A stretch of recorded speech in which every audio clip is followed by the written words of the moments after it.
especial quiero presentarles la llegada de un pueblo que cambió nuestra historia, trajo nuevas culturas a nuestro sistema, a nuestra cultura argentina, como le decimos. Estoy hablando de la inmigración judía ashkenazí. Hoy vamos a adentrarnos en lo que es este tema desconocido para algunos, un tema salvaje para algunos, un tema a explorar. Vamos a ver las maravillas de esta cultura y vamos a ver cómo se adentró en nuestro país. Vamos a ver su inmigración y sus principales centros. Hoy, por ejemplo, nos vamos a focalizar al centro de la Cira, el que es ahora el Templo de Libertad. Vamos a ver por qué la gente vino acá, cómo vino acá, sus medios, su asentamiento, quizás algunas dificultades por las que pasaron y, en síntesis, eso. Vamos a ver la historia de este famoso templo, su influencia en la actualidad, un paneo general, como algunos digan. Bueno, a continuación vamos a ver algunas imágenes para ir adentrándonos en el tema.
Me agarran cantando. Hábito común entre los judíos ashkenazim llegados a nuestras tierras. Vamos a ver dónde empezó todo esto. Vamos a verlo. Imagínense un navío gigante, apto para llevar una gran ola de inmigrantes. Este navío se llamó el Vessel, nombre del mar. Llegó, lo que hizo, su labor en esta historia, fue traer la primera oleada de judíos inmigrantes. Al traer a estos judíos inmigrantes, los convirtió en pioneros, pues fue lo primero que movilizó la era de inmigración hacia la Argentina. Esto provino de dos lados, es decir, de la Europa antisemita y los pogroms que los impulsó a migrar hacia un continente lleno de esperanzas como América, y por el gobierno de Roca, el cual promovía la inmigración, queriendo dar una imagen de una nación de puertas abiertas, para hacer lo que se llamó poblar el desierto, para poder ocupar tierras rápidamente y dar una nueva entidad a la nación argentina. Vamos con datos más objetivos con Brenda, nuestra voz en off. Gracias, Patricio. El periodo inmigratorio en la Argentina puede dividirse en tres grandes fases. La primera, a partir de la sanción de la Ley Avellaneda en 1876, periodo del cual se comprende entre 1889 y 1914, y en el cual la inmigración proviene en su mayoría de Rusia, Rumania y Turquía, debido a los pogroms que sucedían en esa época en el país ruso.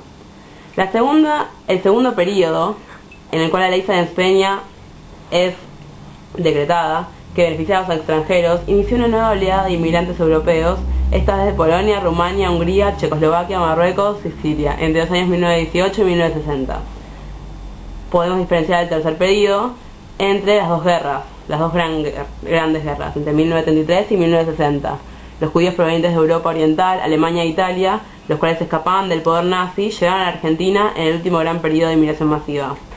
A diferencia de los judíos sefaradim, quienes venían a la Argentina a hacer la América por sus propios medios, ya que sus países de origen estaban tolerantes con la minoría judía, los ashkenazim escapaban en su mayoría de persecuciones antisemitas de sus países de origen, en los cuales vivían sumidos en la extrema pobreza. Esto dio lugar a que la Jewish Colonization Association, junto con los magnates judíos más ricos del mundo, implementaran planes de ayuda económica para salvar a los judíos de Europa, enviándolos a países neutrales en los cuales pudieran conseguir trabajo, asentarse económicamente y vivir en paz sin temor a ser perseguidos ni excluidos del sistema social. Cuando los judíos llegaron a la Argentina, lo primero que veían era el hotel de inmigrantes. Estaba construido sobre la orilla del dique de Carena. La construcción duró 6 años en vez de 20 meses. Estaba diseñado de acuerdo a la arquitectura higienista, pabellones alrededor de una plaza central. Tenía oficinas, depósitos, enfermería, lavaderos, cocina, comedor, 2 habitaciones, 250 personas por cada una de ellas. Se daba alojamiento allí a los inmigrantes entre 13 y 14 días. Funcionó como tal hasta 1953. Después fue sede del Regimiento 1 de Infantería de Marina y luego oficinas de Yacimiento Petrolíferos Fiscales, YPF. Hoy en día funciona como Dirección Nacional de Inmigraciones. La inmigración judía se asentó en su mayoría en Santa Fe, Córdoba, Buenos Aires, Entre Ríos, La Pampa, Corrientes, Chaco, Tucumán, Mendoza. Las comunidades judías en las zonas rurales fueron en su mayoría colonias o asentamientos agrícolas soportados económicamente por la Jewish Colonization Association y el Baron Hirsch, por ejemplo, en donde se formaban las primeras comunidades del país. Sin embargo, la comunidad judía en Argentina formó parte de un proceso de inmigración interna en el cual en tan solo medio siglo la población urbana aumentó considerablemente su número en comparación a la rural, en donde la población judía también disminuyó su población. Estas migraciones eran causadas por lo general por razones económicas y de oportunidad de empleo, por lo que la mayoría de los que migraban eran jóvenes que anhelaban la prosperidad económica, el ascenso social y la seguridad personal. Las ocupaciones que los judíos tenían en las ciudades eran artesanos, gorreros, sastres, peleteros, panaderos y carpinteros. Todos estos estaban insertos en la política socialista. En el campo empresarial, los judíos desarrollaban actividades como comercio de compraventa y manufactura de pieles, muebles y confecciones. Algunos tenían lavaderos de lana o vendían casimires al por mayor, otros elaboraban o fabricaban calzados, impermeables y prendas de goma, corbatas, valijas y marroquinería, parquets, guantes, productos alimenticios, espejos, cristales, artículos farmacéuticos y químicos o metalurgia. Otros eran empresarios técnicos en la industria textil, en la de tejidos de punto, madera, aguja, cuero. Los provenientes de Bialystok, Rusia, eran por lo general artesanos y obreros especializados, confeccionaban ropa, tejido en punto y en la seda. Los judíos, que se insertaban como obreros en la pequeña y mediana industria, gradualmente trataron de independizarse a través de las cooperativas y agrupaciones en sus iguales. La actividad productiva de la inmigración europea comprendió 3 componentes fundamentales: mano de obra no calificada, obreros, y técnicos no especializados y empresarios. El periodo de desarrollo económico argentino, que se dio gracias al tendido de vías férreas, la producción cerealera y la construcción en las ciudades, demandó abundante mano de obra, que fue cubierta por la inmigración europea. El comercio judío adoptó una inclinación a cooperativismo. Algunos judíos eran cuentenik, vendedores callejeros a plazos, intermediarios comerciales, a domicilio, típico producto del espíritu de adaptación del inmigrante judío. En Argentina avanzaron las profesiones liberales. Miles de judíos desplazados, muchas veces provenientes de una clase media en decadencia, se suman a los sectores marginales de la población. Tanto es así que, de manera irónica, en 1992, el apodo intercomunitario para la clase media es clase tuvo, la clase social que tuvo mucama, tuvo auto, tuvo vacaciones. Bien, ya que tuvimos este panel general, vamos a indagar lo que fue la zona donde creció esta comunidad. Vamos a ver Esta comunidad creció en la Manzana, compuesta por las calles Lavalle, Talcahuano, Viamonte y Libertad. En esta zona, al ser una zona heterogénea, llena de gente, uno puede encontrar toda clase de negocios, ropa de segunda mano, textiles, etc. Pero el verdadero negocio era llevado a cabo por una mafia que se dedicaba a la trata de blancas. Su negocio era casarse en Europa, traer sus esposas desde allá hacia América, donde el casamiento no era legítimo. Entonces, llegado a esa etapa, eran prostituidas. Viendo esto, aquí se hacía una gran mafia, una gran organización que trajo problemas en las comunidades. Es decir, ningún judío quiso ser visto como un mafioso, como un tratante de blancas. Y bien, esto trajo problemas internos tales como la no admisión dentro de las comunidades, es decir, la imposibilidad de enterrar los cuerpos de los muertos mafiosos en los cementerios, etc. Ahora vamos a ver cómo creció puntualmente el SIRA. Bien, ya introducido bien el tema, vamos a remontarnos a una vieja historia. ¿Cómo se fundó SIRA en sí? Todo se remonta a una vieja y mítica historia. Nadie sabe si es verdad o mentira, pero es aquí una pequeña representación. En 1862 se sembró la primera semilla de la SIRA. Cuenta uno de los testimonios, una leyenda, que esa congregación había nacido en el Día del Perdón del año anterior, cuando dos judíos provenientes de distintos países pasaron el día sentados en sendos bancos en el Parque de la Recoleta, alejados uno del otro, cada cual enfrascado en un libro. Al darse a conocer, descubrieron que en su soledad ambos habían tenido la misma idea de pasar el día santo al aire libre, rezando las oraciones pertinentes. En ese momento decidieron ubicar en la gran ciudad más judíos y reunir para grandes fiestas un minyan permanente. Sea el testimonio auténtico sobre una leyenda. El caso es que el primer minyan se reunió en 1862 y al cabo de pocos años fue transformándose en una institución comunitaria que más tarde fue conocida como la SIRA, Congregación Israelita de la Argentina. El primer minyan en Buenos Aires. Experimentamos un ligero estremecimiento al leer la escueta información. Un sentimiento reverente se despierta en nuestro interior hacia aquellos para nosotros desconocidos judíos que formaron el primer minyan, que echaban las bases de la vida comunitaria judía en Buenos Aires. Y no puede ser un suceso aislado o accidental, puesto que de él surgió más tarde la congregación israelita. Ello significa que estos 10 judíos tenían plena conciencia que con su minyan inicial colocaban el fundamento de una comunidad permanente en Buenos Aires. Ya el hecho en sí de que no tengamos otra evidencia de anteriores intentos por crear aquí una colectividad confirma el acerto. No se trata aquí de haber creado esta u otra institución importante que desempeña un rol destacado en nuestra vida de hoy, sino de haber echado las bases de la totalidad de ellas. En el primer minyan tenemos ante nosotros a los fundadores, a los 10 primeros con los que Buenos Aires fue una comunidad judía con nombre propio y permanente. Es seguro que años antes ya vivían judíos en Buenos Aires. Sabemos que la primera ceremonia de enlace judío se celebró en 1860. Sabemos que en la primitiva época colonial vivían judíos en Buenos Aires, ocultos, marranos, que habían escapado del terror de la Inquisición española y portuguesa. Si ser judío significa para nosotros el estar dispuestos al sacrificio por el judaísmo, entonces ellos fueron grandes judíos. Eran contados esos judíos, miembros dispersos, sin contacto ni relación entre sí, y recién después de construirse el primer minyan formaron una unidad, surgiendo la colectividad judía organizada en Buenos Aires. Innumerables pensamientos surgen con relación a este aniversario que pasan desapercibidos a nuestro lado. ¿Quiénes fueron los primeros 10 judíos? ¿Los iniciadores de esta comunidad? ¿De dónde vinieron y qué les trajo aquí, a las orillas de la Plata? ¿Qué experimentaron, por caso, esos primeros judíos mientras transitaban y perdidos y solos por las calles de Buenos Aires, de entonces la gran aldea? ¿Quién de ellos se imaginaría entonces que Buenos Aires iba a contener con el tiempo una comunidad de varios centenares? Miles de almas con una palpitante vida judía, hacia la cual se dirigen las miradas de otras comunidades importantes. Esos 10 judíos, mientras buscaban en las calles de Buenos Aires una habitación o sala para alquilar a fin de instalar el minyan, ¿no habrían considerado producto de la quimera el anuncio de que 90 años después habría en Buenos Aires cerca de 100 sinagogas, templos, salones para orar y minyanim, todos repletos de feligreses? ¿Con qué intensidad debieron extrañar lo suyo al extremo que se encontraran y reunieran en el minyan? ¿Y el destino ulterior de los 10 judíos cuál fue? ¿Permanecieron en Buenos Aires o remiraron a sus lares nativos?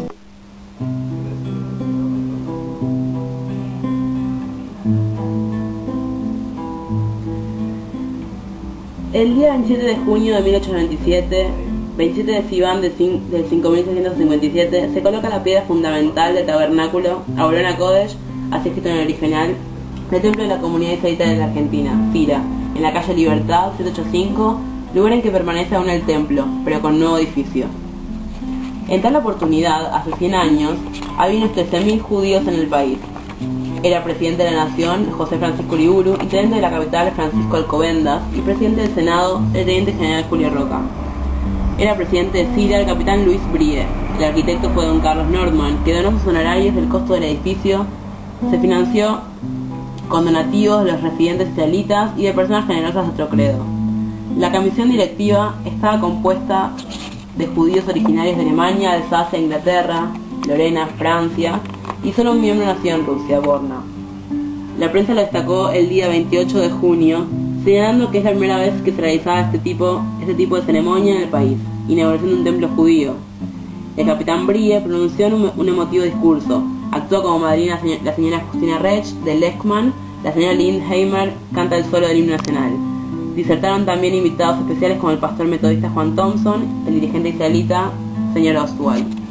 El edificio del templo se completó en pocos meses, o sea, para las otras fiestas, el 20 de septiembre de 1897, se inauguró el edificio con la presencia del intendente municipal, el presidente del Consejo Deliberante y representantes del Ministerio de Relaciones Exteriores y Culto. Años más tarde se reconstruye en el mismo lugar solar un nuevo edificio, más moderno y amplio, que se inauguró el 10 de julio de 1932. Este es el edificio que existe en la actualidad, al que se le agregó fincas vecinas para ampliar instalaciones, donde funciona ahora el Museo Judío, fundado en 1967, denominado Dr. Salvador Kibrik, en honor a su impulsor y primer director, así como los servicios para la juventud y para la tercera edad.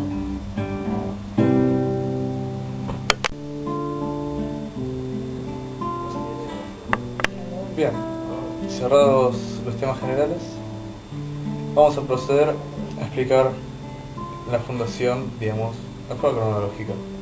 Primero, para ser admitido en esta comunidad, uno tenía que juntar ciertos requisitos: ser una persona de bien, probar tener un pasado honorable y profetizar la ley mosaica, en todos sus sentidos.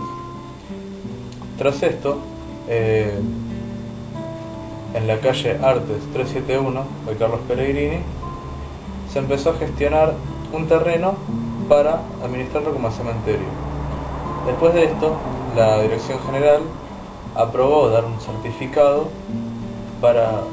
aprobó darles el poder de dar certificados de defunción, de matrimonio, etc.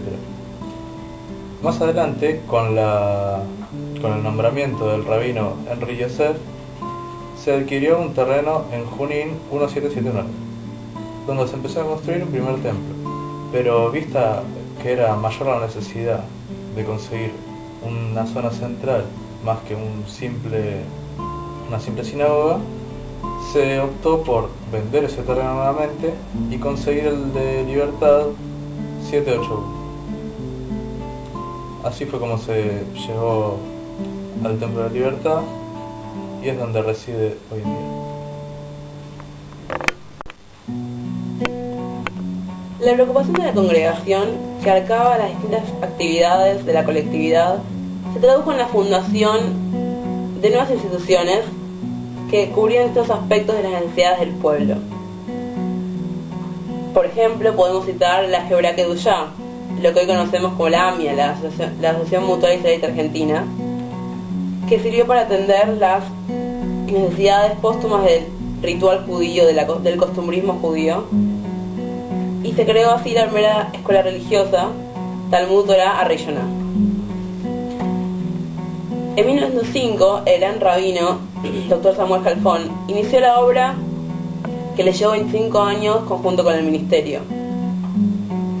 Su iniciativa estuvo en conjunto también con la Sociedad de Damas Israelitas de Beneficencia, la Red de Cursos Religiosos, la Sociedad Protectora de los Inmigrantes Judíos, de las mujeres, de las niñas, los niños y de todos los demás. El Hospital Israelita, el que hoy conocemos como el famoso Hospital Israelita, contó con su fundación y ulterior desarrollo con el concurso principalísimo de los miembros de la congregación de la CIRA, como también del Hogar Argentino Huérfanas Israelitas y el Hogar Israelita para Ancianos Huérfanos. Aquí vamos viendo cómo la CIRA la congregación esta de la primera de Buenos Aires, fue ayudando e influyendo en las diversas creaciones de las instituciones que hasta hoy en día están vigentes y ayudan a seguir en pie al pueblo judío. En vista del crecimiento de la colectividad, la vieja sinagoga de la calle Libertad resultó insuficiente. El espacio no alcanzaba para cubrir a los miles de fieles que llegaban todos los viernes para acabar el Shabbat, para rezar, para decir los tefilot. Lo que se dio posteriormente fue una reconstrucción del templo en la misma calle sobre el número 779 y 780, los consiguientes, los cuales fueron inaugurados en 1972. Las persecuciones raciales de Europa en los años 30, casi por dar comienzo a la Segunda Guerra Mundial, a la Segunda Gran Guerra, tuvieron repercusión en nuestro país, hicieron necesaria la creación de organismos de defensa y protección de los refugiados, y fue así como se constituye la Comisión contra el Antisemitismo, transformado luego en Delegación de Asociaciones Religiosas Argentinas, la DAIA. El 15 de junio de 1997 asume el rabino Guillermo Schlesinger. La Segunda Guerra Mundial, conocida como la Segunda Gran Guerra, que provocó una secuela enorme de aniquilamientos de judíos, provocó una desaparición de academias, seminarios judíos en Europa, lo cual produjo una suba de la demanda de profesores, maestros, morim, hebreos en Argentina, y fue así como se motivó el interés de la CIRA, que quería ayudar a su comunidad, para la creación del Instituto Superior de Estudios Religiosos Judaicos. Para terminar de cerrar con la influencia de la CIRA en la comunidad judía, con la creación de instituciones que ayudaban al judío, podemos citar al Seminario Rabínico y a la primera conferencia consultiva de sinagogas latinoamericanas, que fue impulsado por la CIRA, que fue deseo de la CIRA ayudar a los demás. Hola, ¿qué tal? A continuación entrevistaremos a Uriel Zevi, arquitecto y director del Museo Judío de Buenos Aires, situado a continuación al lado del Templo de Libertad. 4, 8, 6,